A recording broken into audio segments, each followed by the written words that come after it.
اب میرے بھائیوں وہ حدیث میں آپ کو ورڈ بائی ورڈ پڑھ کے سناتا ہوں جو بخاری اور مسلم دونوں میں موجود ہے. سورہ التوبہ کی آیت نمبر 118 کے کانٹیکسٹ میں کعب بن مالک کی توبہ کا بیان یہ صحیح بخاری میں باقاعدہ امام بخاری نے باب باندھا ہے, اور اس حدیث کا انٹرنیشنل نمبر ہے 4418, اور یہ حدیث مسلم میں بھی ہے 7016.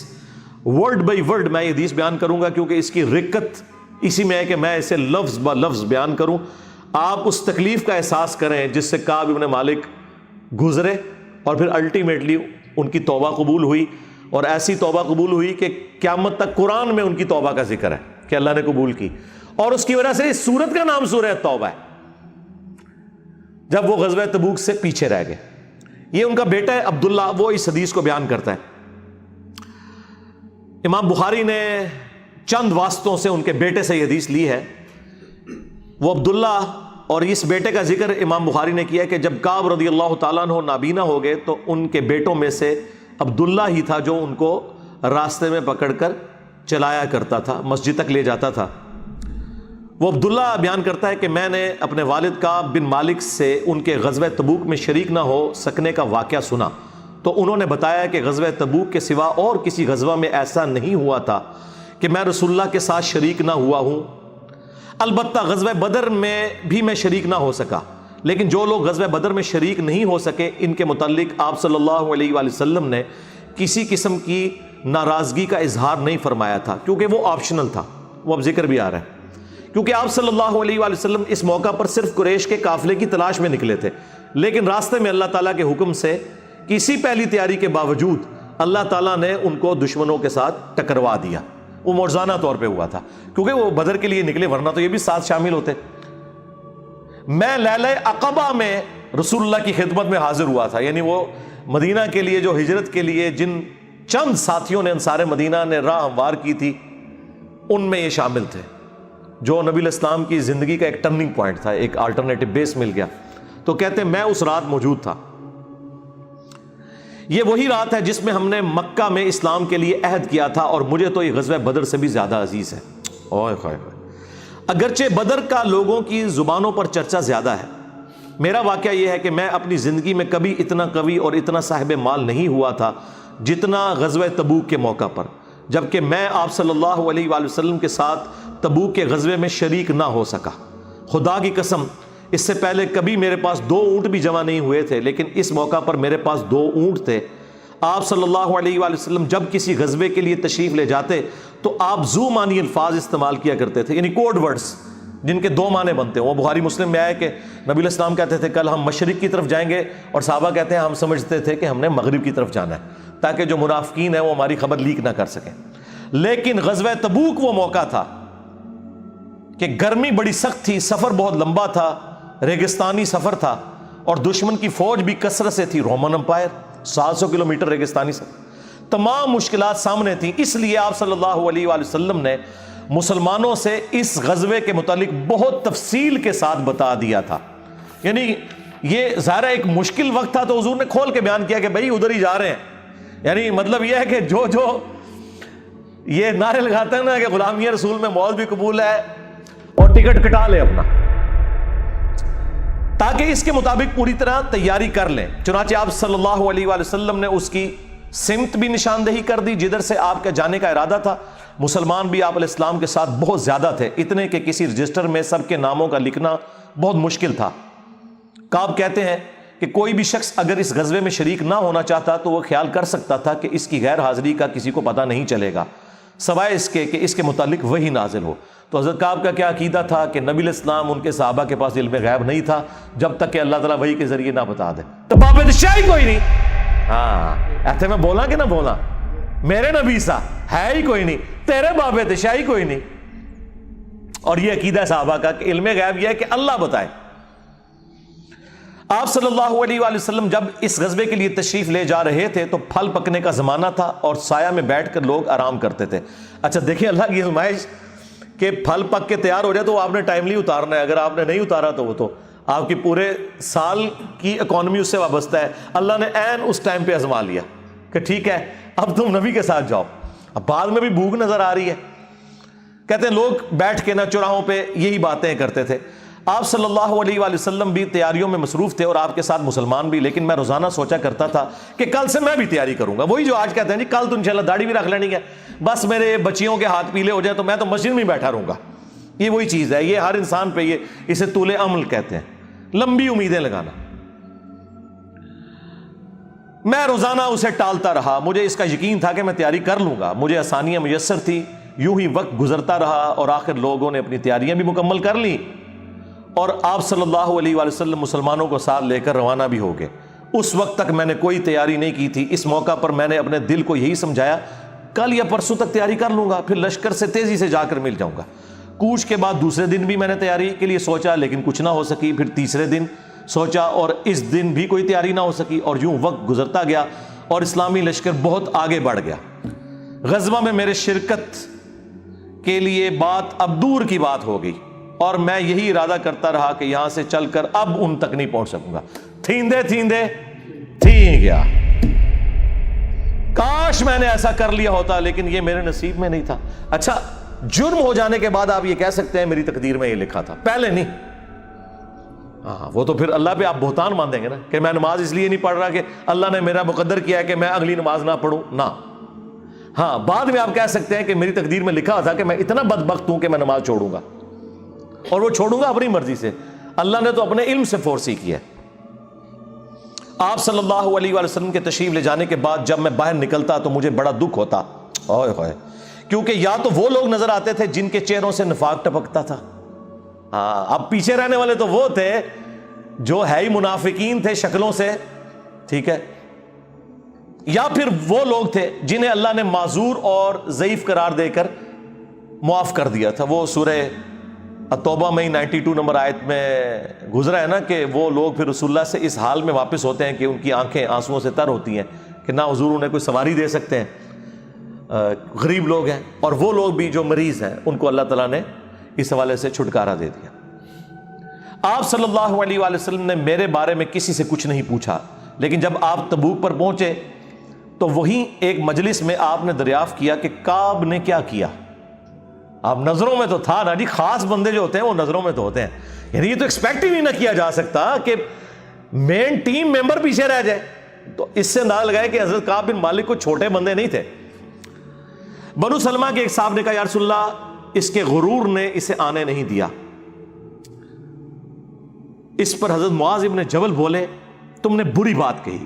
یا رسول اللہ خدا کی قسم ہمیں ان کے متعلق خیر کے سوا اور کچھ معلوم نہیں.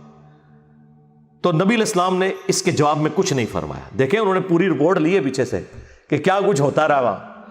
اب حضور نے کوئی ورڈنگ دی، ظاہر ہے نبی علیہ السلام کو بھی غصہ تھا. کعب بن مالک رضی اللہ تعالیٰ عنہ نے بیان کیا کہ جب مجھے معلوم ہوا کہ نبی علیہ السلام واپس تشریف لا رہے ہیں تو اب مجھ پر فکر سوار ہونے لگی اور میرا ذہن کوئی ایسا جھوٹا بہانہ تلاش کرنے لگا جس سے میں کل حضرت کی ناراضگی سے بچ سکوں. دیکھیں وہ بھی عام انسان تھے، اتنے اولو العزم صحابہ، لیکن ظاہر نفس تو ہر بندے کے ساتھ لگا ہے. وہ بھی سوچ رہے ہیں کہ یار چلو میں بہانہ کر لوں گا، کوئی مجبوری تھی. اوئے ہوئے ہوئے ہوئے.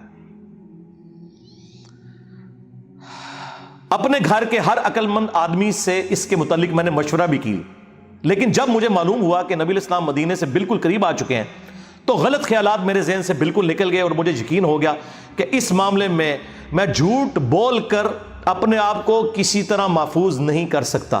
چنانچہ میں نے سچی بات کہنے کا پختہ ارادہ کر لیا. صبح کے وقت حضرت جب تشریف لائے تو آپ صلی اللہ علیہ وآلہ وسلم جب کسی سفر سے واپس آتے تھے تو آپ کی یہ مبارک عادت تھی کہ پہلے مسجد میں تشریف لے جا کر 2 رکعت نوافل پڑھتے، پھر لوگوں کے ساتھ مجلس میں بیٹھتے. جب آپ اس عمل سے فارغ ہو چکے تو آپ کی خدمت میں لوگ آنے لگے جو غزوہ میں شریک نہیں ہوئے تھے اور قسم کھا کھا کر اپنے عذر بیان کرنے لگے. اور ایسے لوگوں کی تعداد 80 کے قریب تھی، یعنی 80 لوگ ایسے تھے جو جھوٹے بہانے لگا رہے تھے. آپ صلی اللہ علیہ وآلہ وسلم نے ان کے ظاہر کو قبول فرما لیا اور ان سے دوبارہ سے عہد بھی لے لیا، ان کے لیے دعائے مغفرت بھی کی. دیکھو جی، آپ لوگ تو کہتے ہیں کوئی بزرگ دعا کر دے، حضور نے بھی دعائے مغفرت کر دی ہے لیکن اللہ نے کراس پھیر دیا ہے. ہاں یہ ذہن میں رکھیں. آپ نے بہانہ بھی قبول کر لیا، دوبارہ سے بیعت بھی کر لی، چلو تجدید عہد بھی ہو گیا جی. اگر بیعت ٹوٹ گئی تو دوبارہ ہو گئی، اور دعا بھی کر دی اور ان کے باطن کو اللہ کے سپرد کر دیا. کیا بات ہے جی. یہ میرے نبی کا ہی جگر ہے جی، شکلوں سے بھی پہچان لیا ہے، صحابہ اگر پہچان رہے ہیں، کا باطن کا معاملہ اللہ جانے، اس کے بندے جانے۔ اس کے بعد میں حاضر ہوا، میں نے سلام کیا تو آپ علیہ السلام مسکرائے، آپ کی مسکراہٹ میں ناراضگی تھی۔ آپ نے فرمایا آؤ، میں چند قدم چل کر آپ کے سامنے بیٹھ گیا۔ آپ نے مجھ سے دریافت کیا کہ تم غزوہ میں کیوں شریک نہیں ہوئے، کیا تم نے کوئی سواری نہیں خریدی تھی؟ میں نے عرض کیا میرے پاس سواری موجود تھی، اللہ کی قسم اگر میں آپ کے سوا کسی دنیا دار شخص کے سامنے آج بیٹھا ہوتا تو کوئی نہ کوئی بہانہ کر لیتا اور اس کی ناراضگی سے بچ جاتا۔ مجھے خوبصورتی کے ساتھ گفتگو کا سلیقہ بھی معلوم ہے، لیکن اللہ کی قسم مجھے یقین ہے کہ اگر آج میں آپ کے سامنے کوئی جھوٹا بہانہ کر بھی دوں اور آپ راضی بھی ہو جائیں تو بہت جلد اللہ تعالیٰ آپ کو مجھ سے ناراض کر دے گا، کیونکہ میں بظاہر تو بہانہ کروں گا لیکن اللہ تو وحی کے ذریعے آپ کو بتا دے گا یہ جھوٹ بول رہا ہے۔ اس کی بجائے اگر میں آپ سے سچی بات کروں تو یقیناً آپ کو میری طرف سے ناراضگی تو ہوگی، لیکن اللہ سے مجھے امید ہے کہ وہ مجھے معاف کر دے گا۔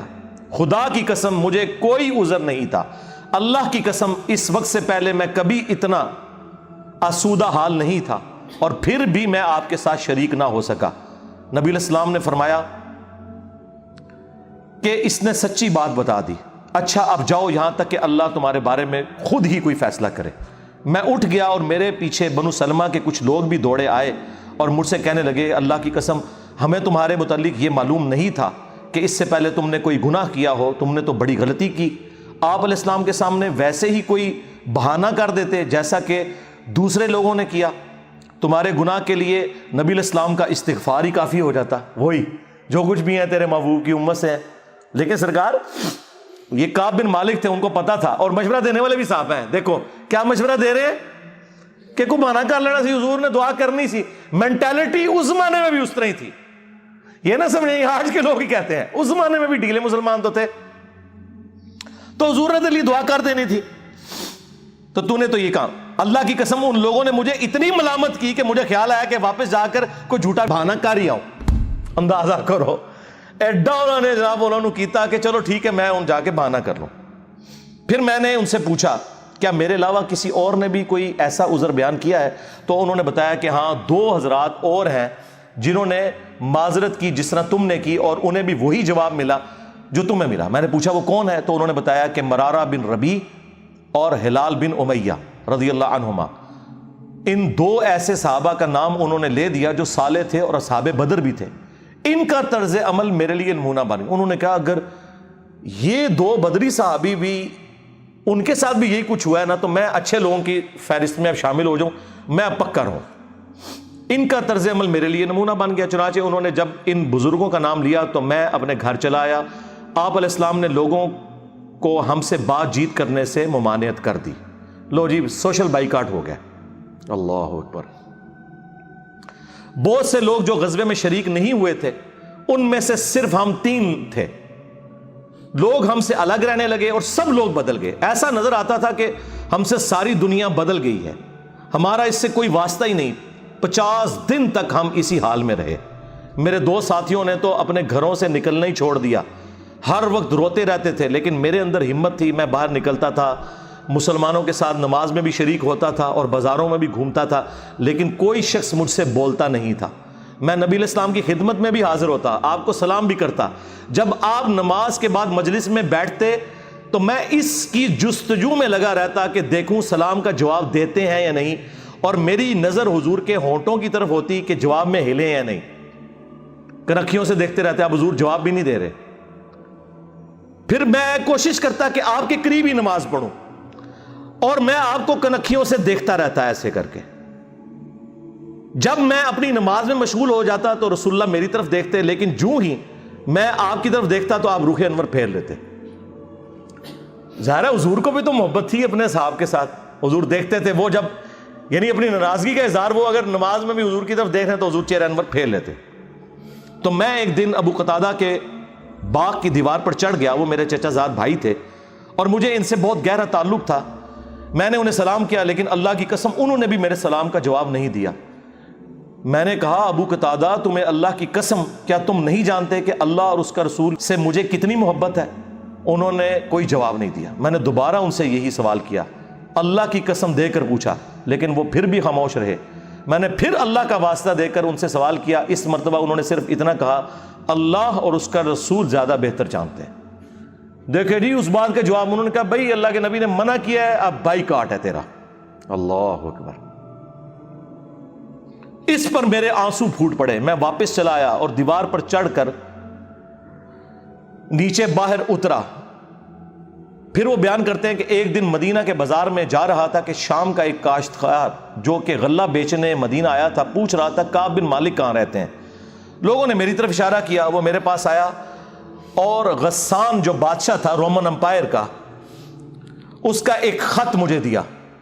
وہ جو اس کا ایک سمجھ لیں چھوٹی چھوٹی جو امپائر کے اندر بنی ہوئی تھی, ان میں سے ایک کا وہ گورنر تھا.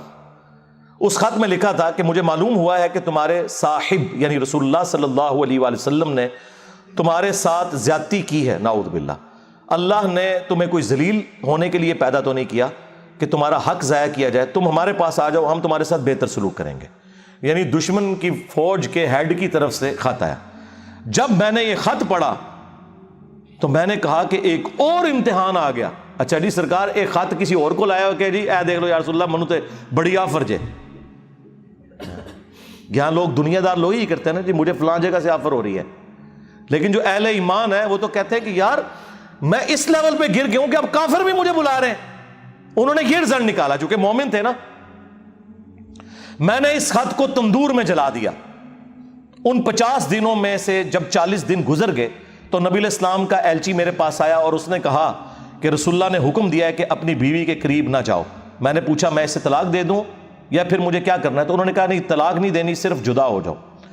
میرے دونوں ساتھیوں کو جنہوں نے میری طرح معذرت کی تھی یہی حکم ملا. میں نے اپنی بیوی سے کہا کہ اپنے میکے چلی جاؤ, اس وقت تک وہیں رہو جب تک کہ اللہ تعالیٰ اس معاملے کا کوئی فیصلہ نہ کر دے.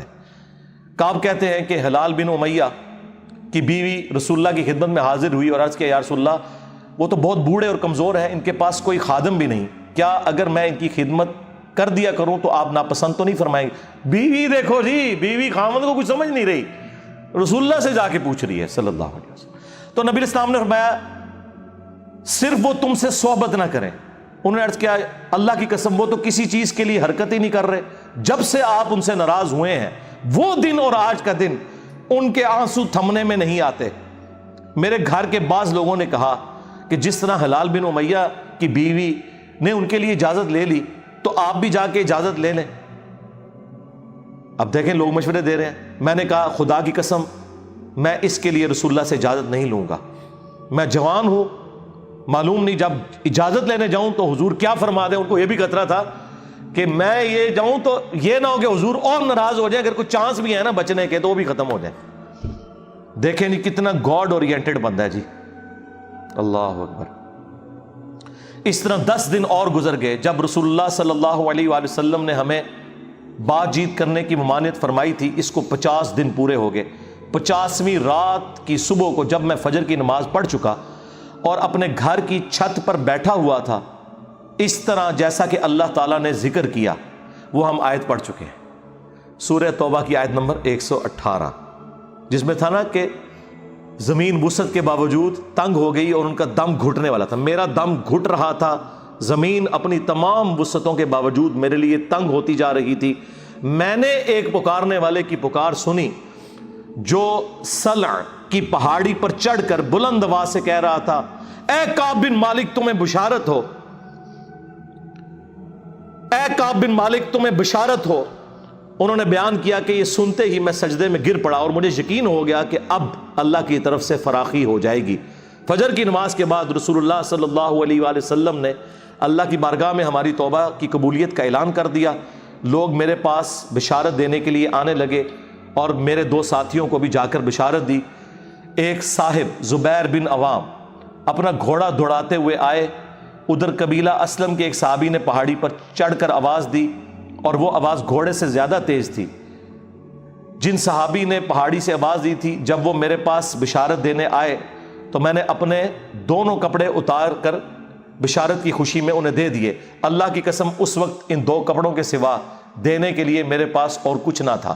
پھر میں نے ابو قتادہ سے 2 کپڑے ادھارے مانگے اور رسول اللہ کی خدمت میں حاضر ہوا. جوگ در جوگ لوگ مجھ سے ملاقات کرتے جا رہے تھے اور مجھے توبہ کی قبولیت پر بشارت دیتے جا رہے تھے۔ اللہ کی بارگاہ میں توبہ کی قبولیت مبارک ہو۔ کعب رضی اللہ تعالیٰ عنہ بیان کرتے ہیں کہ آخر میں مسجد میں داخل ہوا تو رسول اللہ صلی اللہ علیہ وآلہ وسلم تشریف رکھتے تھے، چاروں طرف صحابہ کا مجمع تھا۔ طلحہ بن عبید اللہ دوڑ کر میری طرف آئے اور مجھ سے مصافحہ کیا اور مبارکباد دی۔ اللہ کی قسم وہاں موجود مہاجرین میں سے کوئی شخص بھی میرے آنے پر کھڑا نہ ہوا۔ طلحہ رضی اللہ تعالیٰ عنہ کا یہ احسان میں کبھی نہیں بھولوں گا کہ انہوں نے کھڑے ہو کر میرا استقبال کیا۔ جب میں نے رسول اللہ کو سلام کیا تو آپ علیہ السلام کا چہرہ مبارک خوشی اور مسرت سے دمک اٹھا۔ اس مبارک دن کے لیے تمہیں بشارت ہو، اس مبارک دن کے لیے تمہیں بشارت ہو جو تمہاری عمر کا سب سے مبارک دن ہے۔ واقعی جی اس سے بڑی کوئی مبارک بات نہیں ہو سکتی کسی شخص کے لیے کہ اللہ تعالیٰ اس کی توبہ کی اناؤنسمنٹ کرتے اور پھر قیامت تک قرآن میں وہ آیات پڑھی جائیں۔ انہوں نے بیان کیا کہ میں نے عرض کیا یا رسول اللہ یہ بشارت آپ کی طرف سے ہے یا اللہ کی طرف سے؟ فرمایا نہیں، اللہ کی طرف سے۔ اور نبی علیہ السلام جب کسی بات پر خوش ہوتے تو چہرہ مبارک روشن ہو جاتا تھا، ایسے جیسے چاند کا ٹکڑا ہو۔ آپ کی مسرت ہم چہرہ مبارک سے سمجھ جاتے تھے۔ پھر جب میں آپ کے سامنے بیٹھ گیا تو عرض کیا یا رسول اللہ اپنی توبہ کی قبولیت کی خوشی میں میں اپنا مال اللہ اور اس کے رسول کی راہ میں صدقہ کر دوں؟ آپ نے فرمایا لیکن کچھ مال اپنے پاس رکھ لو، یہ زیادہ بہتر ہے۔ میں نے عرض کیا کہ پھر میں خیبر کا حصہ اپنے پاس رکھ لیتا ہوں۔ پھر میں نے عرض کیا یا رسول اللہ نے مجھے سچ بولنے کی وجہ سے نجات دی، اب میں اپنی توبہ کی قبولیت کی خوشی میں آپ سے یہ وعدہ کرتا ہوں کہ جب تک زندہ رہوں گا سچ کے سوا کوئی بات زبان پر نہیں لاؤں گا۔ بس اللہ کی قسم جب سے میں نے رسول اللہ کے سامنے یہ عہد کیا صلی اللہ علیہ وآلہ وسلم، میں کسی ایسے مسلمان کو نہیں جانتا کہ جسے اللہ نے سچ بولنے کی وجہ سے اتنا نوازا ہو جتنی نوازشات مجھ پر کی سچ بولنے کی وجہ سے۔ جب سے میں نے نبی علیہ السلام کے سامنے یہ عہد کیا پھر آج تک میں نے کبھی جھوٹ بولنے کا ارادہ بھی نہیں کیا، اور مجھے امید ہے کہ اللہ تعالیٰ باقی زندگی بھی مجھے اس سے محفوظ رکھے گا۔ اور اللہ نے اپنے رسول پر آیت نازل کی، اور وہی آیت نمبر 118 اور 119 نمبر، یقیناً اللہ تعالیٰ نے نبی مہاجرین و انصار کی توبہ قبول کی، اور پھر وَكُونُوا مَعَ الصَّادِقِينَ تک۔ خدا کی قسم اللہ تعالیٰ کی طرف سے اسلام کے لیے ہدایت کے بعد میری نظر میں رسول اللہ کے سامنے سچ بولنے سے بڑھ کر اللہ کا مجھ پر کوئی اور انعام نہیں ہوا کہ میں نے جھوٹ نہیں بولا اور اس طرح اپنے آپ کو ہلاکت سے بچا لیا۔ جیسا کہ جھوٹ بولنے والے ہلاک ہوئے، نزول وحی کے زمانے میں جھوٹ بولنے والوں پر اللہ تعالیٰ نے اتنی شدید وعید فرمائی جتنی شدید وعید کسی اور کے لیے نہیں تھی۔ اور وہ سورہ التوبہ کی آیت نمبر 96 کا انہوں نے پھر یہاں پہ حوالہ دیا کہ ان قریب جب تم اے نبی واپس جاؤ گے تو یہ جھوٹے بہانے کریں گے، اور اگر تم ان سے راضی بھی ہو جاؤ اللہ تعالیٰ ان سے راضی نہیں ہوگا۔